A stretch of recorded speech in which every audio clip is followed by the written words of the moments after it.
Desta Feni Rahayu, seorang calon anggota Paskibraka Jambi meninggal dunia, Minggu, tanggal 8 Agustus tahun 2021, dini hari.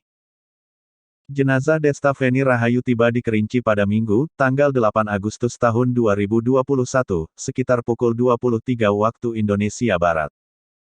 Jenazahnya disemayamkan di Bedeng 2 Kayu Aro Barat, Kabupaten Kerinci sebelum dimakamkan malam itu juga. Kepala Dinas Pemuda dan Olahraga Provinsi Jambi ikut turun mengantar jenazah gadis muda itu.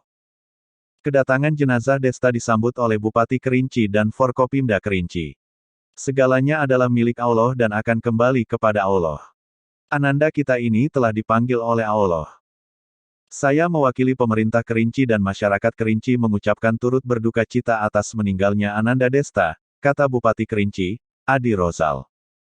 Dia mengatakan Desta adalah kebanggaan bagi Kerinci atas meninggalnya salah satu putra-putri terbaik Kerinci. Ananda ini adalah satu dari 7 orang yang terpilih, dari 200 yang ikut seleksi untuk jadi Paskibraka, ungkapnya. Ratusan warga setempat dan pejabat daerah memenuhi lokasi rumah duka.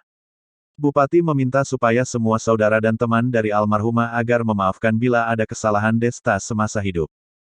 Setelah acara singkat penyambutan oleh pemerintah, jenazah Desta kemudian langsung dimakamkan.